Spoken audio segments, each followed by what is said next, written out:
Greetings, everyone. I'm glad to be here, and I'm glad that you are here. Today, we're playing some kittens, folks. That's right. We are on Cat Tribal. You will note the list of non-cat creatures, very, very short. Or non-cat spells, I should say. Very, very short. We are a collected company deck, and it should be notable, right?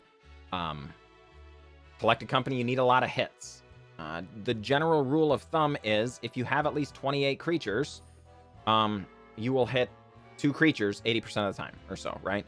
We're on 34 creatures, so that really, you know, we're above that number and by a solid margin. So I think that it only makes sense to be trying to wield the collected company to our advantage, right? You'll note, well, the Tangled Florahedron, what's that in here for? Well, the other thing you'll note here is that we're on 22 lands, because we're all 3-drop and below, except for our Collected Company, right? We do want to hit Collected Company, so we do want 4 mana eventually, so 22 I think is reasonable. But I don't think we need too many more than that. So the Tangled Florahedron makes sense, since it can be a land, pads the land count to make sure we get to Collected Company, but it is also an elemental.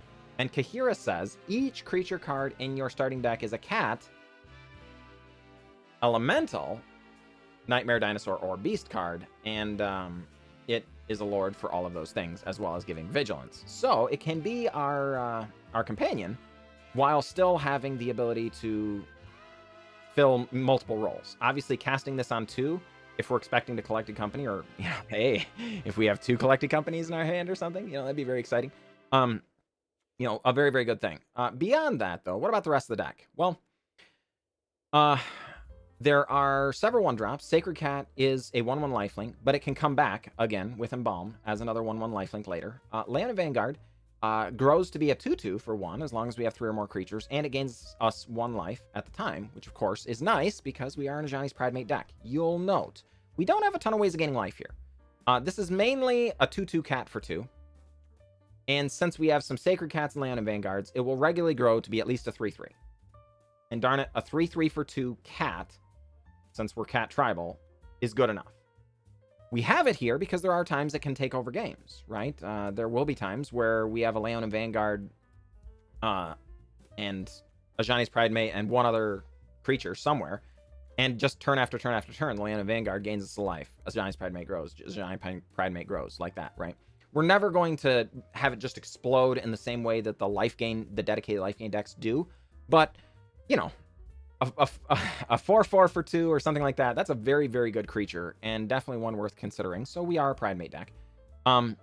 As far as other cards in the deck, we are, of course, an Adorned Pouncer deck. 1/1 double strike for 2 that can come back later on from the bin.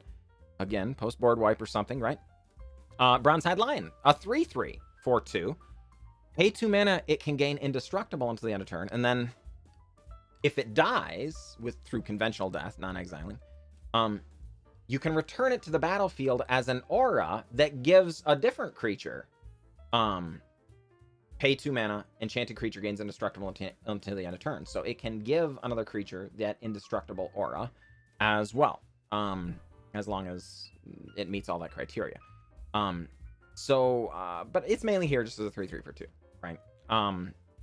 As far as our Lord package, there are several. The most notable one, and the reason we're playing cats again, because we did play cats, I don't know, it was a long time ago, but a while ago. King of the Pride, 3 mana, 2/1. Other cats you control get +2/+1. Folks, that's a huge difference. Most lords, say vampires get +1/+1. Zombies get +1/+1, whatever. +1/+1 is the standard. +2/+1 is a gigantic boost. Just a, you know, so much more power gets added by just popping down King of the Pride. So I've been wanting to play around with it for quite a while, and now seemed like a pretty reasonable time to do said thing. Another one, Feline Sovereign, 3 mana, 2/3. Other cats you control get 1/1 and have protection from dogs. Notably, not protection from dogs and wolves. Wolf protection would be really nice right about now, with some number of werewolves just casually hanging out. But it's just dogs, which is fine. And then whenever one or more cats you control deal damage to a player, destroy up to 1 artifact or enchantment that player controls. So it's kind of a passive way of hating out other things. This is notable because there is a certain amount of 9 lives Solemnity stuff going around, and if we can just kill their Solemnities off, the 9 lives, we'll get them. We can get them through a 9 lives, right? So kind of a relevant lord, as well as just giving the +1/+1. Very, very nice. And then Kaheera, of course, we've already discussed a little bit, gives 1/1 and vigilance to all our cats, and notably elementals as well. So we do have 3 in the main and 1 as our companion. I do think that's okay. You know, we always want one around. The final card is kind of an inverse lord. It's a 3-mana 2/2, but it gets +1/+1 for each other cat you control. So instead of making everybody else go go tall, it itself goes tall, right? So it does make our opponent's spot removal a little better in general, but it's kind of nice because when they have spot removal and they like get your lord, sometimes it blows out the entire team. This way, if they have spot removal for the Pride Sovereign, it's not as big a deal. It is only a 1/of. It is nice that we can pay 1 mana, exert the Pride Sovereign, create 2 lifelink creatures. That can matter with the Ajani's Pridemates, things like that. But without further ado, let's take it out for a spin, shall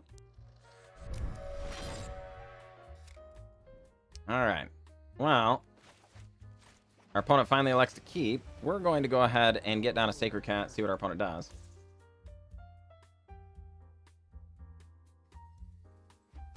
Okay. Robot goes with a Temple Garden, Shockton, Arboreal Grazers, in a Snow-Covered Plains. Interesting. Well, I guess then we're going to follow suit. Get down a Tangled Florahedron. Get in for 1. I guess we should have done that post-combat. Yeah, that was a misplay. A little bit. It's not a big deal, but our opponent's very likely to block now, and they may not have blocked before. Because, you know, we have mana open. Like, if we shock in Temple Guard and go to combat, they might think, oh, we have combat tricks or whatever, you know? Now they know we don't. So, yeah, indeed. They don't block. We do gain our life, so it's fine, but a minor misplay. Opponent goes with a Plains into the north. Wow, our opponent is doing some ramping, folks. All right. Well, let's go land. Attack with Sacred Cat. See what our opponent has to say now. We're kind of telegraphing our collected company here, but that's okay. I think Robot has some poor internet connection here. All right, they finally elect to block. Feels good, man. We're not going to fire off the collected company. It's strongly possible our opponent has some kind of board sweeper situation, you know, and we would not be thrilled about that. As it is, though, if they go to Wrath of God, we can float mana. And, oh, Yasharn, huh? Interesting. Wonder what our opponent's doing with all these green and white manas. Alright, well. End of turn, collected company.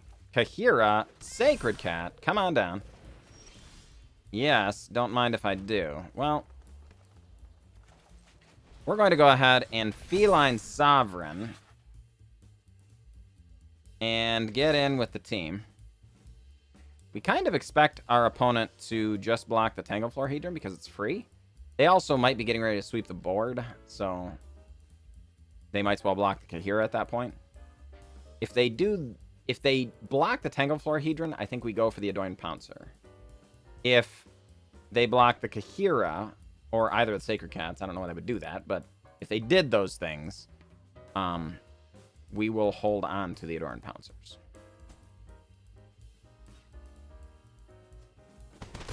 They don't block at all. I don't know what that means either, but considering they didn't block, we've got plenty of damage in play. We're not going to go for the Adorned Pouncers yet, then. Oh. Well, okay. I think our opponent was like, we need a board sweeper either way, so we're just going to not block and see if we draw it. They didn't draw it. So GG. Alright, folks, here we are up against Sigador. Good luck, Sigador. And yeah, I think we're going to keep this. This hand looks good. It's a little bit awkward when we get all of our, you know, kind of just a million Kaheeras all at once. But if Kaheera sticks around, that's, you know, we're in relatively good shape. If they're killing it all the time, well, having more Kaheeras is good. So we don't complain too much. The only complication there, as far as I'm concerned, is just that sometimes you need a critical mass of lords to be able to, you know, make sure to actually close the game out, kill the opponent. And if we can't do that, then things get awkward. So, one has the Sulphur Falls, goes to the Den of the Bugbear. Well, we're going to go ahead and Kaheera the Orphanguard. Get in for 6. Sigador on 13 life.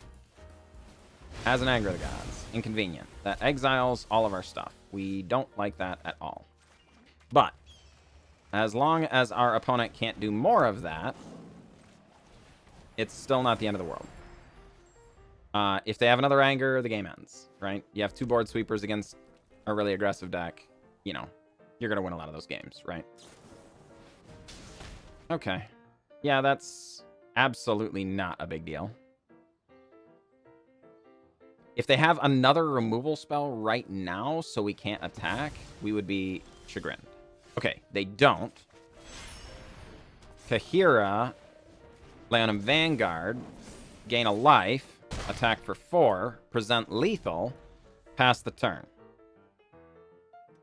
Don't anger me, baby. Don't anger me. Alright. Combat. Gain a life. Attack. Good game, Sigador. Good game. Folks, 1 anger, very, very good. 2 angers, we were 100% dead. So I feel like that was a much closer game than maybe it looked. But good game nonetheless, Sigador. Good game. Alright, folks. Here we are up against Mark Rothko. Good luck, Mark Rothko. And yeah, I mean, it's a good hand. We're going to keep it. Land, Sacred Cat, go. Tangled Florahedron's just a touch awkward here. I'm really not sure. If we draw, like, Collected Company this turn, I think we go with Tangled Florahedron. Otherwise, I think we just shock in the Temple Garden. Go with a 2-drop.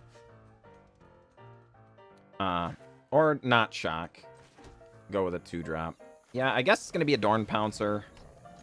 Our opponent on Sacred Foundry is weird. There aren't that many Sacred Foundry decks.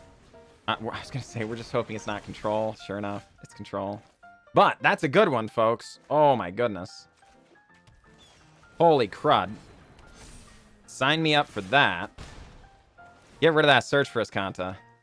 Yeah, baby. We're really hoping they don't have a 3-mana board sweeper. You know, Anger the Gods or something. That would be really disappointing. But obviously not unexpected. We are presenting a lot of damage here. If we draw a Lord, we could even be presenting lethal. Okay, we don't get a Lord. Alright. Auto drops to 3. We're just going to add the Kaheera to hand then. We can rebuild pretty well. No, Anger. Alright. We're not surprised by that, but we are a little chagrined. It's a bummer. Okay, so land, Kaheera, Bronzehide. The Bronzehide is lethal on its own, but if they kill the Bronzehide, we can give the Kaheera an activated ability that makes them indestructible. If they just have another Anger, well, okay, you know. 2 Anger of the Gods against an aggro deck is likely going to be good enough for lethal. Sure enough, alright. Yeah. Inconvenient. So they did that thing. And, folks, we are flooding out really, really hard here. Have we drawn anything that's non-land? I don't think we have. I think we've only drawn non-land cards.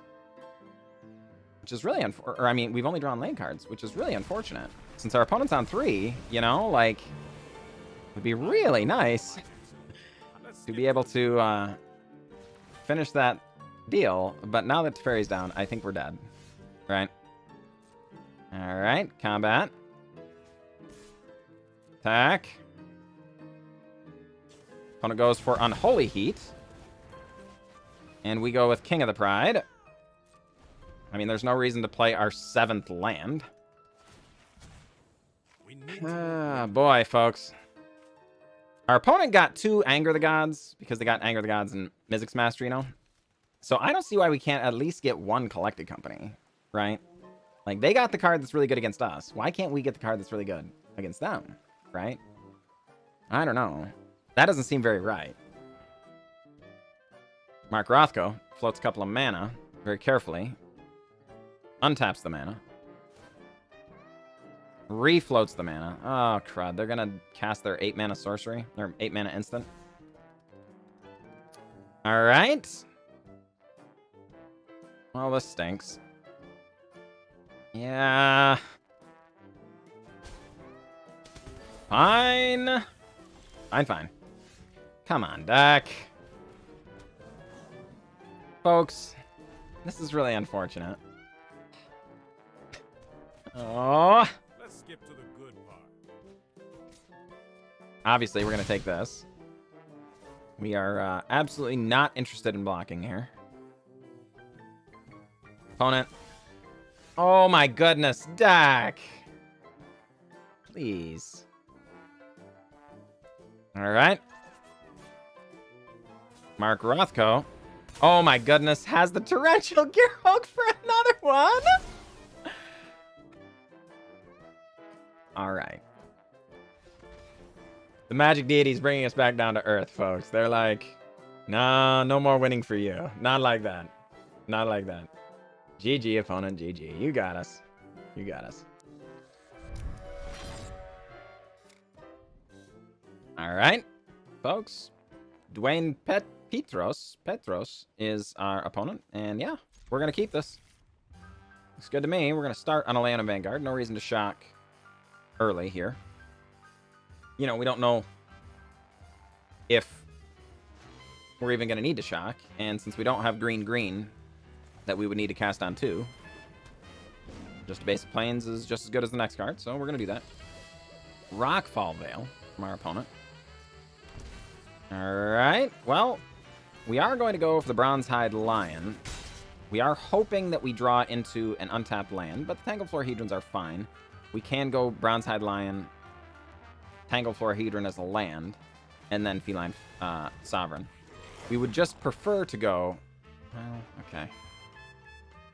That's also not bad. So, Pridemate, Florahedron. Yep, grow the Pridemate. If our opponent wants to trade off the Anarchomancer for the Leonin Vanguard, we couldn't be happier about that. They, in fact, do not wish to do that. We're not surprised. What we're worried about here is land collected company. Okay, Harmonic Prodigy is also really bad. Eey, that's really bad. Okay. Yeah, alright, we're gonna do it. Alright, folks.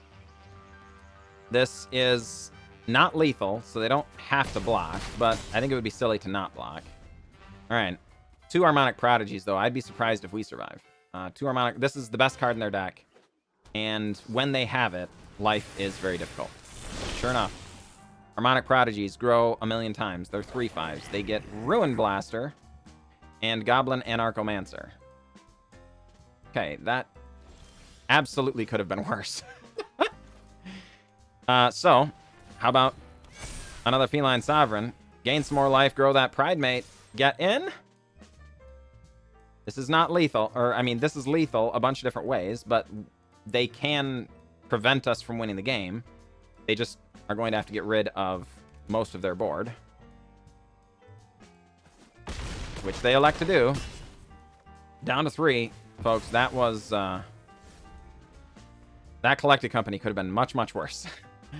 The Ruin Blaster, a bit of a letdown for our opponent, I'm sure. Realm Walker comes off the top. On Shaman, and goes directly to... Oh, that had to be disappointing. Well, here's our King of the Pride. We're going to cast it because we got it. But, yeah, Dwayne Petros says, we already couldn't beat you. That was BM. And it was BM. But I wanted to cast the King of the Pride. Oh, well. Sorry, opponent. That was rude. I apologize. Good game anyhow, Dwayne. Good game.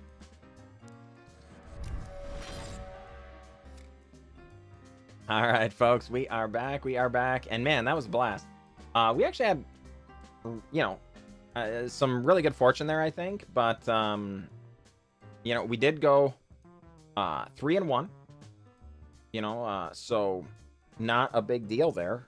As far as things I might change, I don't know. I think this is a deck we might have to play on stream some to get a better feel for what we might want to change, because the sample size was low enough that I'm not certain. The Bronzehide Lions were honestly a little better than I expected. There are quite a few 2-mana 3/3 style creatures in Historic. So I was afraid we might just suffer against those and stuff, but we didn't face off against them. And since we have 4 Kaheeras, including one in the Companion Zone, it's pretty common to make sure to have at least always have a Lord at some point in the game. Which, you know, if we're playing vampires or playing zombies and stuff, sometimes you don't get your Lord, right? Well, darn it, since we have one in the Companion Zone, it's very, very irregular that we're without any Lord whatsoever. When it's a 4/4 Vigilance, it's just a stone wall and a beast of an attacker, so it did really well. Tangled Florahedron was exactly what we asked of it. If anything, maybe we would want another one, maybe, or 2.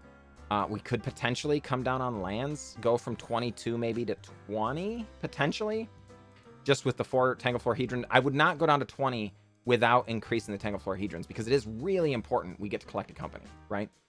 But the Tangled Florahedrons, like, if we, let's say we commit, particularly if we're on a mulligan, we commit a bunch of cards to the board, our opponent Anger the Gods or Day of Judgments or something, and we're like, oh crud, we've got to rebuild. Well, getting Kaheera out of the Companion Zone into our hand, and then being able to have Kaheera and a Tangled Florahedron, that's a robust board presence, just like that. That's 5 power worth of Vigilant creatures. Our opponent needs more removal, or they're going to die pretty quick, right? I mean, it's not the lightning quick clock, but post board sweep, that you can't ask for much better. So that might be a change I would make. We didn't get to see the Pride Sovereign in any of our games, so I can't really comment on how that is. Part of me wanted another one, right, you know, from the get-go. So, you know, you might fool around with the numbers there. The cards I would absolutely not cut are any of the Feline Sovereigns or Kings of the Pride. These are just very, very powerful cards, and they're good at what we ask them to do. So, if you were looking to cut things, you know, we might fool around with some of the other numbers. That said, it was a blast to play. And until I see evidence of it really struggling, you know, against something, I wouldn't change much. So I would definitely do that. It is notable, folks, if you were worried about your budget. Uncommons, common, uncommon, uncommon, then uncommon. This is very, very important. And then the rest of these are quite a few rares. But if you've got collected companies hanging around from whatever other deck, and again, there was a time when companions were so broken, most of us have some number of Kaheeras probably hanging out. As long as you've got that stuff, the commons and uncommons, and then the Kaheeras, or some number of Kaheeras, the rest of these you can kind of fill in around as you will, right? I would go for the Feline Sovereigns next, after the collected companies, of course. But then, you know, okay, so let's say you don't have the Bronzehide Lions or Adorned Pouncers, not a big deal. Find something else that says CAT in its name and build your way there. So the core of this deck, as long as you've got the collected companies, is very, very inexpensive. You know, you'll want at least one Kaheera to be your companion, and I would say as many as you can get in the main reasonably. And then the Feline Sovereigns, I do think you'll want some number of these before building the deck at all. But after that, the rest of it could be done with commons and uncommons, I believe. And it would be quite a competitive deck. So I highly recommend this. As far as stamp of approval goes, yes, absolutely yes. This is okay. Yeah, they're kitties. They're so cute, right? It's a meme. Well, maybe a little meme. There are probably better collected company decks out there. But as far as just trying to get to Mythic or something, not a meme. This is a craftable deck. I would absolutely spend my wildcards on this again. So not no complaints here. That said, I appreciate you all being out there, and I will catch you all next time.